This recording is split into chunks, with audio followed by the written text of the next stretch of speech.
Bonjour à toutes et à tous et bonjour à la communauté du SEO ainsi qu'à tout l'univers du digital. Aujourd'hui, on va se pencher sur une marque qui est aussi devenue un média né sur les réseaux sociaux. Elle est aujourd'hui tout simplement une référence dans le domaine de la food tech. J'ai nommé Chef Club. Et pour parler un peu de sa stratégie digitale et de son SEO, j'ai le plaisir de recevoir l'e-commerce et le product manager de Chef Club TV, Romain Boyer. Comment ça va, Romain? Ah, ça va bien et toi? Bah écoute, ça va plutôt bien. Moi, je suis super content de t'avoir parce que Chef Club, pour ceux qui connaissent pas, on peut vous dire c'est du très lourd. Donc, pour résumer, justement, pour ceux qui connaîtraient pas, Chef Club, c'est une plateforme de vidéos culinaires. C'est l'une des plus grosses success stories françaises actuellement, avec grosso modo 1 milliard de vues mensuelles dans le monde entier, si je me trompe pas. Et Ouais, l'un 1 des, milliard 6 en décembre. eh ben voilà, 1,6 milliard, vous avez vraiment explosé les scores. Et donc, l'un des secrets de votre succès au tout départ, c'est d'avoir misé sur le trafic organique comme canal d'acquisition. Alors, comment travailliez-vous votre SEO à l'époque et quelle place aujourd'hui occupe le SEO dans votre stratégie? Eh ben, une fois n'est pas coutume, on a fait les choses complètement à l'envers. Une fois n'est pas coutume dans ma carrière parce que Chef Club, tout est fait à l'envers. Mais c'est justement ce qui apporte aussi un peu l'originalité c'est ce qui crée l'originalité de la marque. C'est que c'est vraiment une marque qui est née avec les réseaux sociaux, qui est née pour les réseaux sociaux. Et du coup, le gros du succès se fait sur les réseaux sociaux. Donc là où il y a beaucoup de marques qui essayent d'exister sur les réseaux sociaux, mais qui ont une grosse présence en dehors, euh, nous, c'est vraiment l'inverse. Euh, Au départ, la première question qui a été, c'est comment exister sur les réseaux sociaux, comment proposer quelque chose qui intéresse les utilisateurs des réseaux sociaux. Donc, c'est là où, dès la première vidéo, il y a eu 300 000 vues. Après, on est arrivé très vite aux millions et même aux milliards. En 2 ans, on est arrivé à ce niveau-là de vues. Et du coup, il y a constamment besoin de se réinventer en fait sur les réseaux sociaux pour arriver à créer cette vue. Et donc, c'est ce qu'on appelle organique parce qu'on n'a pas besoin de payer. Chef Club n'a jamais payé un centime pour pousser une de ses vidéos qui fait ces fameux millions de vues, ou c'est parfois ces dizaines ou ces centaines de millions de vues. Donc, c'est ça qui nous pousse. C'est ça qui a été longtemps notre principal levier de revenus pendant très longtemps. Euh, on s'en cache pas. Et après, toute la question, ça a été qu'est-ce qu'on fait de Chef Club? Quelle est la marque qu'on essaye de créer? Qu'est-ce qu'on essaye d'apporter aux gens? En fait, nous, on a un leitmotiv qui est simple, c'est apporter du fun en cuisine, c'est ramener les gens en cuisine, recréer le plaisir finalement autour de la cuisine qu'on a peut-être un peu mis de côté ces derniers temps. Et là, on s'aperçoit vraiment que les gens sont en recherche de ça, surtout avec la Covid et les confinements, les gens ont vraiment cherché à se recréer du plaisir au sein du foyer. Et c'est probablement ce qui a été un moteur du succès de Chef Club ces derniers mois. Et donc, toute la question après, ça a été comment faire en sorte d'avoir notre propre trafic, d'avoir notre propre communauté, etc. Et donc, la première étape, c'était de créer le site et de créer une histoire autour de ce site et aussi de l'application qui va avec, qui travaille en binôme l'un et l'autre. Et c'est vrai qu'on a été assez surpris de voir à quel point notre communauté était prête à s'engager et à participer sur notre site et surtout sur notre application d'ailleurs, pour partager les reproductions qui étaient faites, pour commenter, pour réaliser les challenges qu'on proposait. Donc, ce qu'on est en train de réussir, c'est vraiment à créer ce débordement, ce pont, cette passerelle entre les réseaux sociaux et notre site et notre application. Et donc, on est vraiment ravis de ça. Donc, on a un trafic qui est de plus en plus fidèle, on a un trafic qui est de plus en plus important. Et pour revenir à ta question de base qui était le SEO n'a pas été le facteur du succès dans un premier temps de Chef Club. Et c'est pour ça que là, justement, on est à un moment charnière où on est en train de mettre en place une stratégie qui est clairement différenciante. Parce que comme dans tous les marchés, si on veut avoir du succès, il faut se différencier. Et on va avoir une proposition de valeur qui va être très percutante à ce niveau-là, qui va vraiment se baser sur nos assets, ce qu'on appelle les unfair advantages, les avantages clés qu'on a par rapport à la concurrence et que la concurrence ne peut pas avoir. Parce que ce qui, en fait, réellement a fait le succès de Chef Club jusqu'ici, c'est simplement la qualité du contenu. Et pour avoir cette qualité de contenu, contrairement à beaucoup, on produit nous-mêmes. Donc, les personnes qui créent les recettes sont des personnes qui ont beaucoup de bagages. Donc, il y a des chefs qu'on a débauchés dans des grandes cuisines et palaces parisiens euh, qui sont vraiment très doués à la base. On les fait aider par des directeurs artistiques qui, eux, ont ce goût particulier pour le visuel et pour tout ce qui fait que quand on regarde Chef Club, on fait waouh. Et et à côté de ça, on a une équipe de content stratégistes qui là, c'est peut-être un peu vraiment une particularité de Chef Club, là aussi, c'est on passe énormément de temps à sourcer nos idées. Il n'y a pas que nous qui avons des idées de génie, donc on va les chercher un petit peu partout. Et, euh, et pour avoir ces idées, ça va de effectivement une recette qui fonctionne bien sur Internet jusqu'à parfois c'est une idée de déco en fait de maison, un motif un petit peu joli, un truc un peu particulier, quelque chose qui tape à l'œil visuellement. Et nous on se dit mais ça on pourrait tout à fait le mettre avec tel et tel ingrédients et ça fera un truc qui cartonnera visuellement. Les gens ils n'auront jamais vu ça et ça fera vraiment un effet waouh. Et puis, il y a aussi le mode Top Chef, évidemment, un peu où on se dit, on va revisiter tel ou tel truc, tel ou tel classique, et, et après, on trouve, un peu comme ce qu'on voit dans Top Chef, on trouve parfois des idées qui viennent plus spontanément. Explique-moi quand même quel est vraiment le process que vous suivez pour trouver ces recettes à succès, parce que c'est pas juste, tiens, c'est une bonne idée, c'est comment vous checkez le web, la toile pour arriver à savoir que une recette va marcher. Il y a plusieurs choses. Il y a plusieurs choses. D'abord, il y a aussi l'aspect data. Nous, chez Chef Club, depuis presque le début, on s'attache beaucoup à regarder d'un point de vue, depuis le début même, du point de vue donné, à quel point performent nos vidéos ou pas. C'est-à-dire que si une vidéo ne performe pas chez nous, on ne l'affiche plus, hein, par exemple sur les réseaux sociaux. On la masque. Mais on la fait rentrer dans notre catalogue. Mais en gros, chaque vidéo qui fonctionne, on se pose la question de pourquoi, on va essayer de voir quels sont ses attributs particuliers, qu'est-ce qui fait que ça a pu fonctionner ou pas. Ce qui fait qu'effectivement, de temps en temps, vous avez toujours un peu ce point commun, finalement, ce trait un peu familier entre les différentes recettes qu'on présente. Euh, Parce qu'il y a des ingrédients, effectivement, qui font qu'une vidéo fonctionne ou pas. Et ça, on commence à le savoir. Ce qui fait que quand on va voir des marques et qu'on leur dit, voilà, on peut faire un truc ensemble et ça va faire un certain nombre de vues, on sait à peu près de quoi on parle et on sait de mieux en mieux de quoi on parle. Et ensuite, pour faire quelque chose de vraiment original, justement, il n'y a pas forcément un process particulier. Mhm. Déjà, il y a une équipe, ce qui fait qu'il y a toujours quelqu'un qui finit par trouver quelque chose.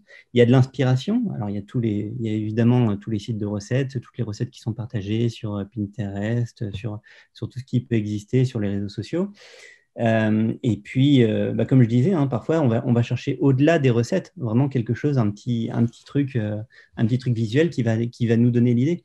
Donc, l'idée, c'est vraiment de se laisser inspirer et de se donner tous les moyens d'être inspiré, de trouver le truc original qui fait que ça sera du chef club. Voilà. Alors, concernant la web TV, tu es plus particulièrement, toi, spécialisé sur le côté web TV chez Chef Club.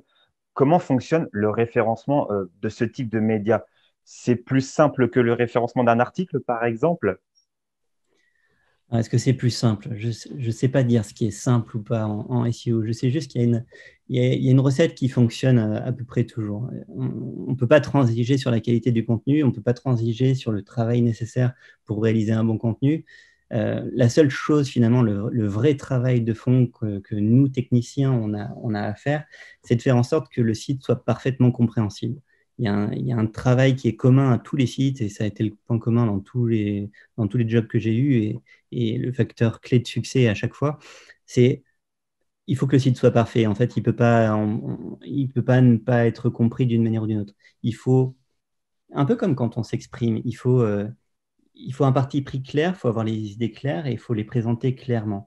Est-ce que tel contenu est plus important que tel autre? Est-ce que qui est le parent, qui est l'enfant? Comment est-ce que tu crées l'arborescence? Comment est-ce que tu crées tes silos de mots-clés? Comment est-ce que tout ça, en fait, ça vient toujours d'une réflexion vraiment sur la base du contenu. Tu pars du contenu et tu réfléchis comment est-ce que je peux présenter ça de manière à ce que le moteur ou l'utilisateur, quand il arrive sur mon site, il comprend qu'il doit partir de ce côté-là Ça sert à rien de le voir.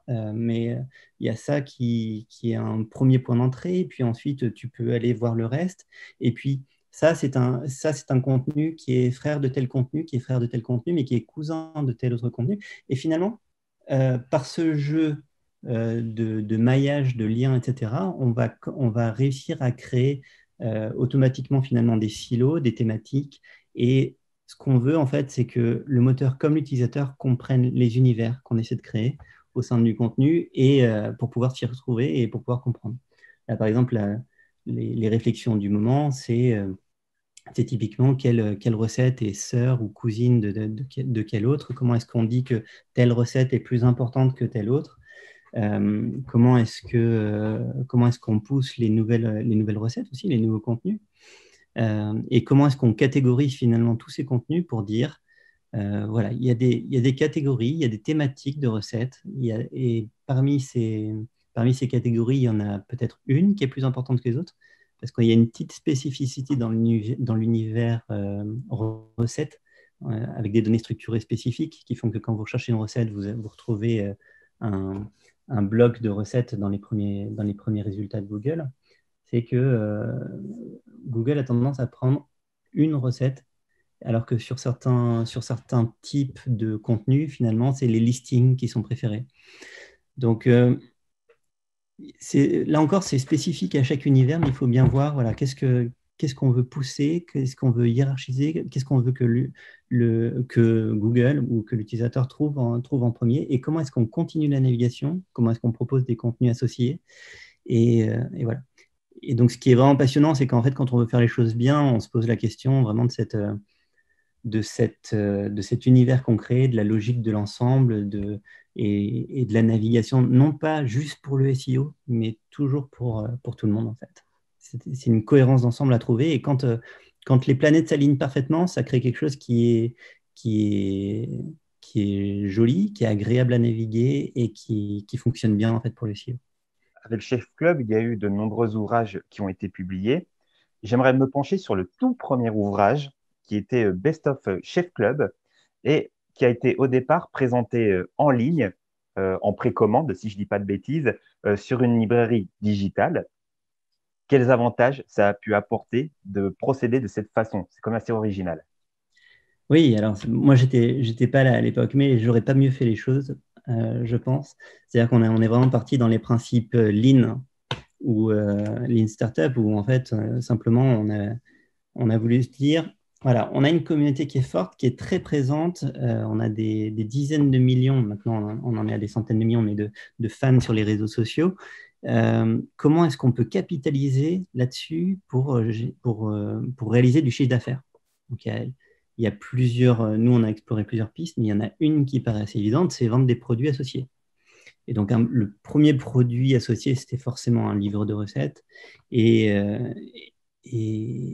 en fait, de créer ce livre de recettes, forcément, ça devait être un best-of. Ça devait être le meilleur des recettes Chef Club. Si on ne devait en avoir que 50, lesquels ça serait? Donc, on a fait ce travail. Quand je dis on, c'est toujours l'équipe, hein. Moi, j'étais pas là, encore une fois. Mais il y a eu ce travail pour trouver quelles étaient les recettes les plus emblématiques, les plus représentatives de Chef Club, lesquelles ont le mieux fonctionné et en même temps sont les plus faciles à réaliser, sont vraiment faites avec des ingrédients du frigo, etc. Ça aussi, c'est un des partis pris de Chef Club, de toujours faire des recettes simples avec des ingrédients de tous les jours, mais avec un effet waouh. Et, et donc, une fois que ce recueil a été fait, on s'est dit, bah, voilà, voyons ce que ça fait. Ah oui, mais pour voir ce que ça fait, il faut trouver des éditeurs, mais c'est un peu compliqué parce que les éditeurs ne croyaient pas trop dans le potentiel de Chef Club. Alors du coup, l'histoire, c'était un peu l'auto-édition. Mais l'auto-édition, ça coûte cher. Donc, qu'est-ce qu'on fait? Eh bien, on fait un fake. Euh, donc, dans les premiers temps, la question, ça a été, on a essayé de voir combien de personnes étaient prêtes à sortir la carte du portefeuille pour acheter un livre Chef Club. Et ça a très, très bien fonctionné. Ça a très, très bien fonctionné à tel point que très rapidement, en quelques mois, on a sorti une vraie boutique. Encore une fois, je n'étais pas là, qui a pris les premières vraies commandes. Pendant ce temps-là, on a lancé aussi vite que possible l'édition du livre en auto-édition, ce qui a permis de garder quand même un certain niveau de marge. Et voilà, et ça a eu un très beau succès, puisque en un an, il y a eu 300 000 ventes qui ont été faites, si mes souvenirs sont exacts. Et du coup, après, on a créé beaucoup d'autres livres, on s'est lancé à l'international, et voilà. Et une forme de test and learn. Donc là, c'est un Ouais, parfait exemple de réussite de test and learn. exactement, exactement. Là, c'est vraiment comme à l'école du Lean, quoi. C'est quand même un peu étrange. Je vais insister quand même sur cet aspect traditionnel, entre guillemets, en publiant des bouquins, sachant que vous êtes une marque quand même presque exclusivement digitale à la base. Pourquoi le complément, penser au complément du livre? C'est pas forcément le lien évident auquel on peut penser quand on fait du digital à proprement parler. Là, c'est pas évident, mais quand on fait ce travail un gros travail de création de contenu, parce qu'une semaine, ça prend 2 semaines chez nous à faire, hein, une recette, c'est beaucoup de travail. C'est donc assez logique après d'exploiter par tous les moyens possibles ce contenu et de le valoriser. Donc finalement, le livre de recettes, c'est peut-être un peu compliqué à faire, mais c'est assez logique. C'est vraiment le meilleur écrin qu'on peut avoir pour nos recettes. Et pour notre communauté, ce qui est assez incroyable dans ce qu'a réussi à créer Chef Club, c'est qu'il y a une communauté de collectionneurs. Et on se rend compte que dans la clientèle, il y en a qui tiennent à avoir sur leurs étagères tous les livres Chef Club et, euh, et, et à tout tester en fait. Et ils prennent plaisir le soir quand ils veulent faire une recette à prendre, suivant l'humeur du moment, à prendre le livre moins de 10 minutes, à prendre les restes, le livre Les Restes ou le livre Light and Fun parce qu'on veut un truc un peu léger mais fun quand même. Euh, et, ou le best-of quand on reçoit des amis et qu'on veut un truc vraiment sympa et convivial.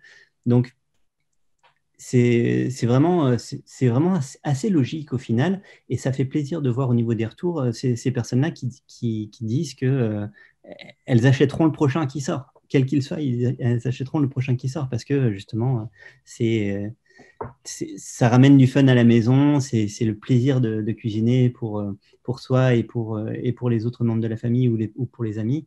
Et voilà, ça égaye un peu notre quotidien et on en a vraiment besoin en ce moment.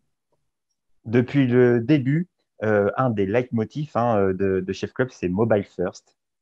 Alors, quel conseil, tout simplement, aurais-tu pour les gens qui souhaitent passer en Mobile First? Eh ben, passer en mobile first, ça, c'est ce qu'on disait en 2015-2016, mais aujourd'hui, c'est plus tellement une option. Enfin, en 2015, je me souviens, j'étais sur un site où il y avait 15-20% de trafic mobile et ça montait très vite. 4-5 ans après, on était au contraire à 70-80% de mobile. Aujourd'hui, chez Chef Club, on a 90% de trafic mobile. Mobile Euh, only, alors.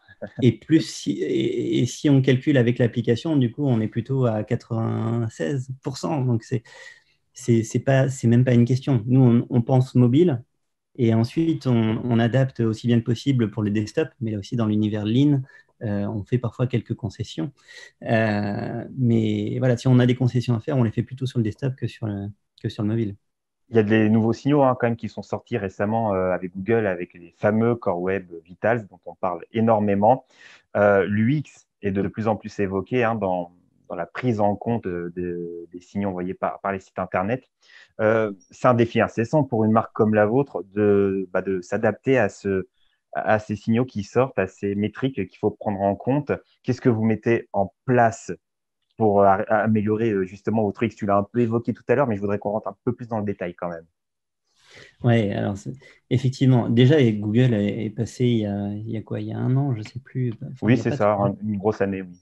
au mobile first. Donc maintenant, le robot d'indexation de Google lit les pages telles que on le voit sur le mobile. Donc ça, c'est un point très important à prendre en compte. Et du coup, il y a certaines exigences associées en termes de temps de chargement de page, en termes euh, de côté agréable de la navigation, c'est-à-dire pas plein de trucs qui viennent popper à gauche à droite, des redirections intempestives, des Surtout choses. vous, avec les vidéos, c'est très difficile d'optimiser cet aspect-là. Oui, et c'était encore plus difficile parce qu'on a un modèle premium, un peu à la Netflix, où si on veut pouvoir voir toutes les recettes des livres, il faut prendre un abonnement. Donc, certaines recettes sont cachées. Donc, il faut adapter sa stratégie parce que du coup, un peu comme les journaux en ligne, en fait, si on veut voir tous nos contenus, il faut être connecté. Mais alors, qu'est-ce qu'on fait? Qu'est-ce qu'on fait quand Google veut voir toutes les pages de notre site? Tout simplement, on fait en sorte que la première page de la session, ça soit une page de découverte, c'est une page libre, comme l'ont fait d'autres comme le Guardian, le New York Times. Avant nous, il y a eu beaucoup de tests qui ont été faits par beaucoup de journaux. Nous, on a choisi ce modèle-là qui s'appelait pendant un temps First Click Free, donc, et qui s'adapte assez bien au SEO pour le coup. Et voilà, donc pour cette partie-là, déjà, c'est super important de se dire que les pages qui sont vues par les robots sont libres. Et ensuite, on peut indiquer via les données structurées, par exemple, qu'il y a un modèle payant, on peut cacher une partie de la page en indiquant que telle partie est payante. Mais nous, on n'a pas pris cette partie-là. On préfère laisser la première page de découverte. Là aussi, ça crée du sens par rapport à l'utilisateur, parce que n'importe quel utilisateur qui fait une première page vue chez nous, eh ben, on lui offre en fait la recette. Même si c'est une recette d'un livre, même si c'est une recette qui est normalement cachée, on lui affiche et la prochaine, on lui demandera de se connecter. Mais voilà. C'est important parce que justement, on veut montrer la qualité de notre contenu. On veut que la personne ait la possibilité de lancer la vidéo pour voir à quel point il y a du travail derrière les contenus Chef Club. Donc cet aspect de découverte est super important et ça match avec le SEO donc Google, chaque page vue, en fait, c'est un peu comme si c'était la première page vue d'une session et donc lui, il peut voir notre contenu intégral sans aucun problème, sans aucune limitation technique. Et ensuite, tu posais la question finalement, les performances, parce que c'est un sujet qui est effectivement de plus en plus important, qui est de plus en plus présent au cœur de l'algorithme de Google. Et donc là-dessus, nous, on a pris le parti d'utiliser une technologie de cache, c'est-à-dire que toutes les pages importantes de notre site sont pré-générées. Et ensuite, du coup, il n'y a pas de temps de calcul, il n'y a pas toutes ces choses-là. Et en plus, cette technologie-là, bon, qui s'appelle Gatsby, hein, plus le moteur de cache Netlify, qui pose quelques soucis, mais bon, avec lequel on a trouvé quelques solutions. Ce sont des outils en même temps qui s'occupent de la partie optimisation des images en fonction des différents formats et médias. Et donc, ces outils nous aident beaucoup à avoir les meilleures notes possibles là-dessus. Alors, tu m'as parlé de gros efforts que vous êtes actuellement en train de déployer sur Chef Club. Qu'est-ce qui peut nous attendre? Alors, sur Chef Club, en fait, pendant très longtemps, on s'est concentré sur l'aspect Chef Club original. C'est-à-dire, Chef Club, c'est original. On a voulu se démarquer par des recettes particulièrement attrayantes du point de vue visuel et puis qui sortaient de l'ordinaire. Et on s'est dit, mais en fait, ce qui fait la force de Chef Club, c'est cette capacité qu'on a à créer des recettes qui sont bonnes aussi, parce qu'en réalité, les recettes qu'on a, elles ne sont pas que belles, elles sont bonnes parce qu'on a des chefs qui ont un vrai bagage, qui savent faire des choses incroyables, et pour goûter les trucs un peu tous les jours quand je suis au bureau, effectivement, c'est des saveurs, vraiment très, très bonnes, très poussées parce qu'ils ont travaillé dans des palaces et dans des super cuisines avec des grands chefs et tout ça. Donc, la question, c'est aujourd'hui, quelle partie on peut tirer de ça? Est-ce que vraiment on ne doit faire que du original? Donc, c'est un peu une avant-première. Je pense que c'est la première fois qu'on en parle, donc tu as un peu l'avant-première, mais on a cette volonté de créer Chef Club Classics en plus de Chef Club original. Et donc, on va aussi reprendre les recettes classiques et les faire simples et bonnes comme on sait le faire. Et du coup, on aura ce contenu qui sera tourné vers ces classiques et qui montreront en même temps les déclinaisons originales qu'on a créées pendant tout ce temps. Donc, on va continuer à créer des recettes originales et on va aussi créer des recettes classiques qui sont bien sûr très recherchées, donc très intéressant aussi pour le SEO, et organiser toute notre structure autour de ces recettes. Donc, ça veut dire que si on cherche un cordon bleu, on trouvera la recette de cordon bleu très classique, simple, efficace, très fonctionnelle, avec toutes les astuces de la communauté et tous les commentaires de la communauté, mais en même temps, on pourra, si on a envie d'un peu de twist, un peu de fun, on pourra avoir aussi toutes les recettes originales associées. Et évidemment, en te présentant les choses de cette manière, tu imagines bien l'aspect sémantique qu'on travaille en même temps en préparant ces sujets-là. Alors, un dernier petit mot, Romain. Si tu avais, avec toute ton expérience acquise avant et surtout pendant Chef Club, si tu avais un petit conseil à distiller pour améliorer le référencement à donner. Ah, un petit conseil pour améliorer le référencement, s'il y en avait qu'un. En fait, c'est peut-être... bon, il faut une technique parfaite, hein, ça, il n'y a pas. Il faut que le site soit parfaitement crawlable, qu'il n'y ait pas qu'il y ait pas de duplication de contenu, que les titres soient très clairs, que une page égale un mot-clé et un mot-clé égale une page, etc. Euh, Ça, ce sont les choses très classiques, c'est les basiques. Mais au-delà de ça, euh, il faut savoir créer un contenu et organiser un contenu. C'est-à-dire, on- il y en a un qui arrive à créer des sites à partir de contenus extérieurs et à fonctionner dessus. Mais en fait, très régulièrement, on s'aperçoit que ces sites-là se cassent la figure. Et à un moment où on ne comprend pas trop pourquoi, mais en fait, on en revient toujours à la même chose, c'est le contenu. Donc, ce qu'il faut, c'est créer un contenu original. Il faut savoir ce qui est attendu, savoir se positionner et puis organiser son contenu de manière à ce que le contenu soit utilisable. Et si on fait ça, les gens font les gens font des liens, les gens parlent de vous et vous restez à l'écoute pour rajouter les pages qui manquent, pour savoir quelles sont les pages, les contenus en priorité à créer. Et en fait, tout va de soi. Eh ben Romain, je te remercie beaucoup d'avoir répondu à toutes mes questions. C'était très très sympa de t'avoir aujourd'hui. On est très heureux d'avoir pu également avoir Chef Club par ton intermédiaire parce que mine de rien, on adore cette boîte, nous qui la suivons. Donc merci beaucoup et je te souhaite une Et très bonne je te souhaite une très bonne continuation à toi ainsi qu'à toute ta boutique et embrasse tout le monde, j'ai envie de dire, et bonne j'y continuation manquerai à pas. vous tous. Merci Quentin.